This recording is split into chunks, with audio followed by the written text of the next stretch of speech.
Good morning student, Shri Agrasen कन्या महाविद्यालय की ऑनलाइन क्लासेस में मैं आपका हार्दिक स्वागत करता हूं।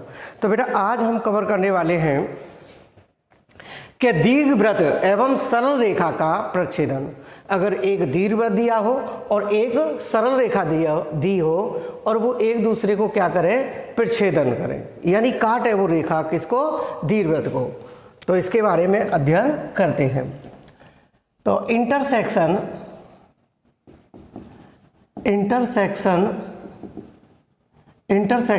ऑफ एन इलिप्स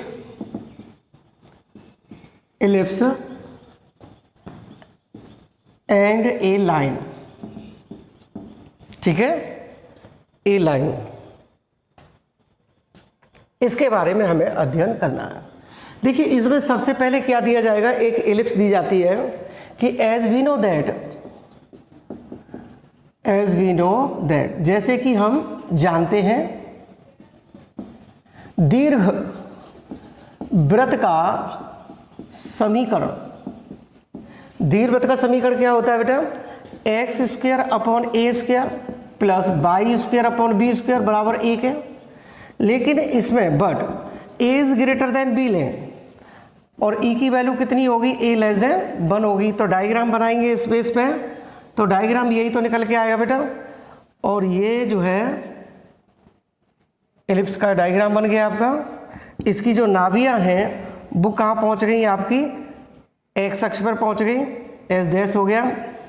अब ये तो आपका एलिप्स का बन गया जो हमने लिया है, ये समीकरण आपने सेलेक्ट किया है और ये समीकरण सेलेक्ट किया है, तो इस तरह से इसकी आकृति बनेगी। दूसरी क्या चीज़ है बेटा, इसमें एक रेखा है, सरल रेखा, तो इसको समीकरण आप 1 दे दीजिए। तो सरल रेखा का समीकरण, तो बेटा सरल रेखा का समीकरण क्या होता है, y बराबर एम एक्स प्लस सी, इसको समीकरण आप 2 दे दीजिए, ठीक है बेटा। अब ये 2 समीकरण है वो एक रेखा का है, तो मान के चलिए कि जो एक रेखा है ये y बराबर एम एक्स प्लस सी है बेटा, जो कि आपकी P पॉइंट पर काट रही है और एक Q पॉइंट पर काट रही है। तो इसके जो निर्देशांक होंगे वो x1, y1 और इसके होंगे x2, y2 होंगे। तो ये 2 P और Q पॉइंट पर काट रही है कि नहीं काट रही है, तो x1, y1 जब काट दी तो हम क्या करेंगे कि समीकरण 2 से रेखा के समीकरण को और समीकरण 1 यानी दीर्घवृत्त के समीकरण में इसको रखते हैं। तो समीकरण 1 व 2 से तो y का मान इस समीकरण में रख दीजिए इसमें, तो क्या होगा एक्स स्क्वायर अपॉन ए स्क्वायर प्लस y की वैल्यू कितनी है बेटा कि m x plus C of whole square upon B square equal to 1 है, ठीक है। अब इसका एलसीएम लें और एलसीएम करें और इसको हल करें, तो B square X square plus ए स्क्वायर और M x plus C of whole square upon A square B square equal to 1 के इक्वल होगी बेटा, ठीक है। अब इसका मल्टीप्लाई यहाँ कर दीजिए, तो बी स्क्वायर एक्स स्क्वायर और A square A plus B के होल स्क्वायर से खोला इसको, तो M square X square plus C square plus 2m C X आ जाएगा और ए स्क्वायर और बी स्क्वायर के बराबर आया, ठीक है। आगे सॉल्व करें तो B square X square plus A square M square X square, A square से इसमें मल्टीप्लाई करो, प्लस ए स्क्वायर सी स्क्वायर प्लस 2 और A square M C X आ जाएगा बेटा, और माइनस का A square B square equal to 0। अब देखिए ये एक्स स्क्वायर वाली टर्म है, ये भी एक्स स्क्वायर वाली टर्म है, तो एक ब्रैकेट में इसको बंद करें, तो बी स्क्वायर प्लस ए स्क्वायर एम स्क्वायर और कॉमन क्या लेंगे एक्स स्क्वायर प्लस, अब इसमें एक एक्स वाली टर्म्स है तो कितना हो जाएगा 2a square M C X और प्लस कितना आ जाए बेटा A square C square minus A square B square equal to 0। अभी भी इस टर्म को देखते हैं, तो बी स्क्वायर प्लस ए स्क्वायर एम स्क्वायर हो गया और एक्स स्क्वायर हो जाएगा plus 2 A square M C X plus, इसमें से भी आपका एक कॉमन है, वो कॉमन क्या है ए स्क्वायर, तो A square C square minus B square equal to 0, ठीक है। अब ये क्या है कि it is a quadratic equation. क्या चीज़ है ये? क्वाड्रेटिक इक्वेशन है। और क्वाड्रेटिक इक्वेशन में क्या है कि quadratic equation in which have two roots, दो रूट्स होते हैं, यानी द्विघात समीकरण है और द्विघात समीकरण के दो मूल होते हैं। तो देखिए यहाँ क्या मानेंगे, x में ब्रेक किया है ना, तो यह एक द्विघात समीकरण है, अतः इसके दो मूल यानी x1 व x2 होंगे। ठीक है, अब हमें क्या निकालना होगा, आगे चलते हैं। अब हमें निकालना होगा कि इससे मूलों का योग और गुणनफल। तो क्या होता था बेटा कि मूलों का योग, तो x1 प्लस x2, तो क्या होता था कि x का गुणांक माइनस आता था, माइनस साइन इज ऑलरेडी, और इसका x का गुणांक कितना होगा 2a स्क्वायर और mc अपॉन एक्स स्क्वायर का गुणांक तो b square plus a square m square के इक्वल हो जाएगा। मूलों का गुणनफल, तो मूलों का गुणनफल होगा बेटा x1 और x2 इक्वल टू, यानी अचर पद, तो अचर पद कितना है इसमें a स्क्वायर और c square minus b square upon कितना हो जाएगा b square plus a square m square के बराबर हो गया। तो ये मूलों का योग है और ये मूलों का गुणनफल है। तो बेटा हमें क्या करना होगा कि सबसे पहले हमें मूल ज्ञात करनी है। क्या ज्ञात करनी है? ये x1 और x2 ये मूल ज्ञात करनी है। ठीक है, जब मूल x1 व x2 ज्ञात करने हो तो आप क्या करेंगे बेटा इसमें कि ये योग का तो है, एक अंतर का और निकालें। किसका निकालें बेटा? अंतर का। तो अंतर के लिए क्या करेंगे आप? अंतर के लिए क्या करेंगे? बाय यूजिंग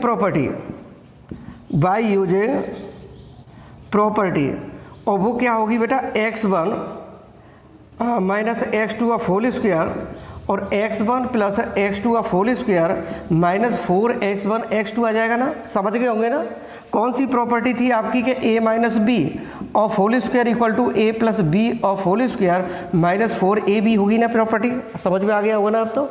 ठीक है, अब देखो इसका हम क्या करते हैं, सॉल्व करते हैं। तो x1 minus x2 equal to under root, ये कितना हो जाएगा x1 plus x2 of whole square minus 4x1 और x2 हो जाएगा। ठीक है, अब इन वैल्यूओं को इससे रखें। ठीक है, वैल्यूओं को रखते हैं। जब वैल्यूओं को रखेंगे तो कितना निकल के आएगा बेटा? यहाँ रखें, ये समीकरण में रखें तो x1 माइनस x2 और अंडर रूट है ही बेटा, और x1 प्लस x2 की वैल्यू कितनी हो गई? Negative 2a square M c upon B square plus A square M square of whole square हो गया ना बेटा, माइनस का 4। अब ये गुणनफल है। ठीक है, मूला का गुणनफल है, तो इस वैल्यू को भी आप इसमें डालें तो 4x1 x2 की वैल्यू होगी कि A square C square minus B square upon B square plus A square M square हो जाएगा। जब इसको सॉल्व करेंगे तो अंडर रूट तो रहेगा ही रहेगा। ठीक है बेटा, अंडर रूट तो रहेगा ही रहेगा, लेकिन इसमें नेगेटिव में पॉजिटिव में चेंज हो जाए तो 4a पावर 4 एम स्क्वायर सी square upon B square plus ए स्क्वायर एम स्क्वायर और होल स्क्वायर हो जाएगा, माइनस का 4a स्क्वायर सी square minus B square upon बेटा कितना आ जाएगा बी स्क्वायर प्लस ए स्क्वायर एम स्क्वायर आ जाएगा। अब आप इसका एलसीएम लें, तो एलसीएम लेंगे तो कितना आ जाएगा कि बी स्क्वायर प्लस ए स्क्वायर और एम स्क्वायर और होल स्क्वायर आ जाएगा कि नहीं आ जाएगा? ठीक है, अब देखो इसकी जो वैल्यू इससे गार्डेड सॉल्व करेंगे तो 4a स्क्वायर एम स्क्वायर सी स्क्वायर और 4a स्क्वायर, इससे एक कटेगा तो एक का मल्टीप्लाई करना पड़ेगा, तो a square C square minus B square और ये हो जाएगा बी स्क्वायर प्लस ए स्क्वायर एम स्क्वायर के बराबर होगा। मल्टीप्लाई कर लीजिए, तो मल्टीप्लाई करेंगे आप तो कितना हो जाएगा 4a square M square 4a to the power 4 है बेटा, a टू द पावर 4 और ये एम स्क्वायर और सी स्क्वायर माइनस का 4a स्क्वायर है ही, इसका इससे मल्टीप्लाई करेंगे तो बी स्क्वायर सी स्क्वायर और बी पावर 4 राइट। अब देखो इसका इससे करेंगे तो कितना हो जाएगा बेटा प्लस ए स्क्वायर सी स्क्वायर एम स्क्वायर और इसका इससे करेंगे तो माइनस का ए स्क्वायर और बी स्क्वायर और एम स्क्वायर, यही तो निकल के आएगा देखो, और अपॉन ये आ जाएगा B square plus A square M square of whole square. अब और आगे सॉल्व करें तो 4a⁴ एम स्क्वायर सी square minus 4a square B square सी स्क्वायर, यही तो आया। फिर आप देखो माइनस और माइनस कितना हो जाएगा प्लस, तो देखो 4a स्क्वायर बी पावर 4 हो जाएगा, फिर प्लस लो माइनस और प्लस माइनस हो जाएगा, और 4a⁴ सी स्क्वायर एम स्क्वायर हो गया, और माइनस प्लस प्लस, और ये हो जाएगा आपका कि 4a⁴ b square M square, और अंडर रूट में ही चल रहा है ये आपका b square plus A square M square of whole square के बराबर आया। ठीक है, अब देखो इससे ये कैंसिल हो जाएगा, positive 4a square B square वो एम स्क्वायर सी स्क्वायर, तो 4a स्क्वायर सी स्क्वायर एम स्क्वायर ये कैंसिल हो गया। ठीक है, तो क्या बच के निकल के आएगा इसमें से, देखते हैं। ठीक है, क्या निकल के आएगा, देखो इसमें से क्या कॉमन ले लें कि 4a square B square common ले लें, 4a स्क्वायर बी स्क्वायर, तो अंडर रूट में ही देखती हैं इसको कि 4a square B square common ले लिया, तो इसमें से क्या बचेगा, माइनस का सी स्क्वायर बचेगा, तो माइनस का तो सी स्क्वायर हो गया, और इसमें से लेंगे बेटा 4a स्क्वायर तो प्लस का बी स्क्वायर हो गया, और इसमें से लेंगे तो कितना हो गया 4a स्क्वायर बी स्क्वायर है तो ए स्क्वायर एम स्क्वायर, तो प्लस ए स्क्वायर एम स्क्वायर, और अपॉन बेटा क्या आ गया इसमें क्या ए बी स्क्वायर और plus A square M square of whole square. जब इसका वर्गमूल लें तो कितना हो जाएगा 2ab upon B square plus ए स्क्वायर एम स्क्वायर, और अंडर रूट में आ जाएगा ए स्क्वायर और एम स्क्वायर और minus C square plus B square के बराबर। ठीक है, ये आ जाएगा आपका। ठीक है, तो ये जो आपका आया था तो x1 प्लस वो x1 माइनस x2 का आया कि नहीं आया। ठीक है, तो अगर हम इसमें जो x1 और x2 की जो वैल्यू आई थी हमारी, तो कितनी आई थी कि x1 प्लस x2 बराबर कितना था हमारा कि माइनस का कि 2a square A square C M upon B square plus A square और एम स्क्वायर, यही वैल्यू तो आई थी ना। अब इस समीकरण को दे दें आप, कौन सा इसका समीकरण दे दें 2 तक 3 दे दें और इसका 4 दे दें। समीकरण 4 3 व 4 को हल करके x1 व x2 के मान ज्ञात कर सकते हैं। ठीक है, अब x1 x2 के तो मान ज्ञात हो गए। अब एक मैंने एक समीकरण 2 बताया था, तो 2 समीकरण कौन था बेटा, वो रेखा का समीकरण लिया था मैंने। तो समीकरण 2 की सहायता से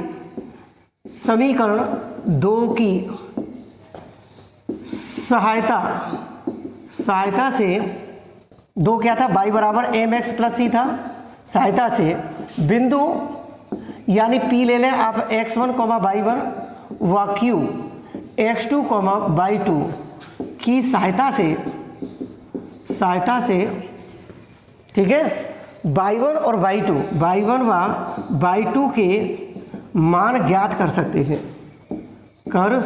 हैं।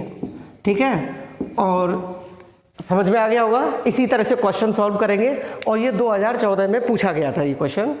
ठीक है, अब देखते हैं इसको, और एग्जामों में पूछा जाता है ये। अगला है इसमें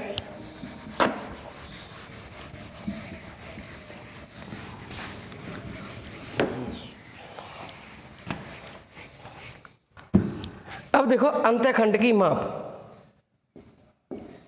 अंतःखंड की लंबाई यानी लेंथ ऑफ इंटरसेप्ट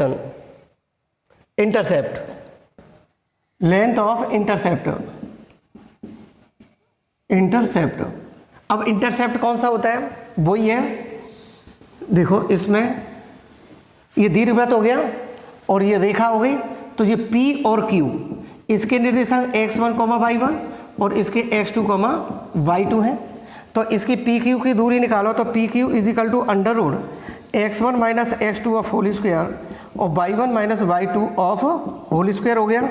तो देखो इसमें y बराबर कितना था, mx प्लस c था, तो एट p पॉइंट पे निकालेंगे तो x1, y1 है, तो कितना निकल आएगा y1 और m x1 प्लस c हो जाएगा।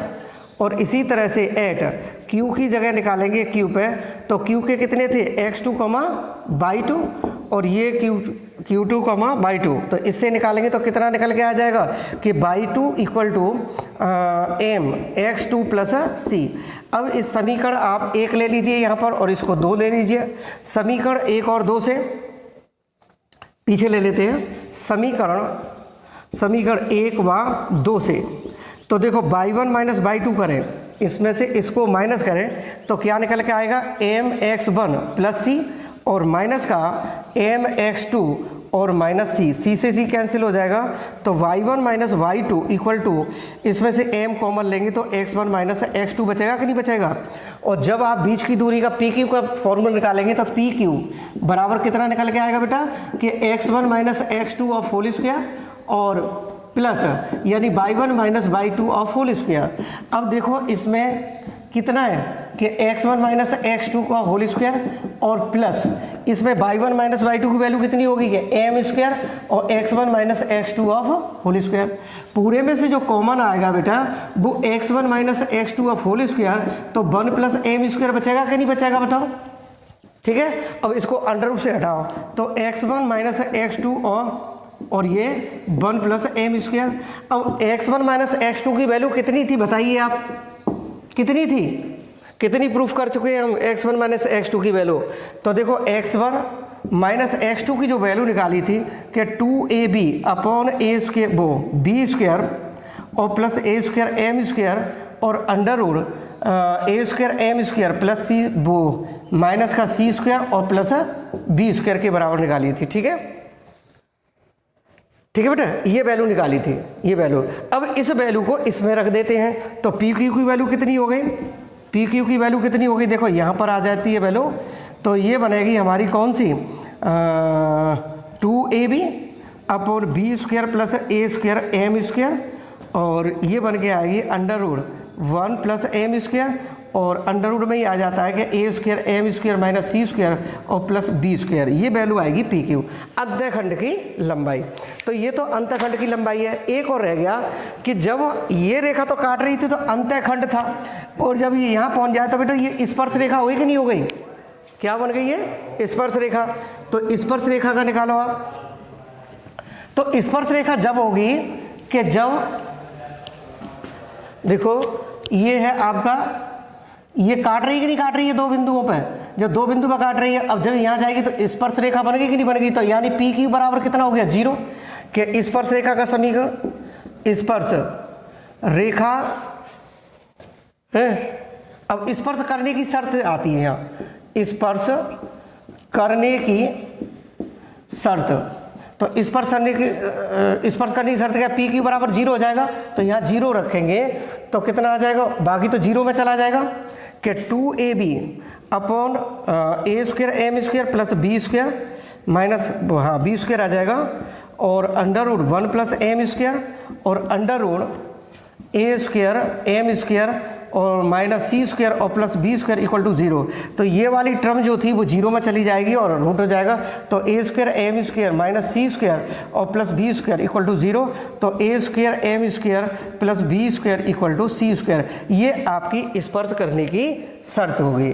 ठीक है बेटा, तो ये आपकी समझ में आ गया हो। तो आज के लिए इतना ही, थैंक यू वेरी मच।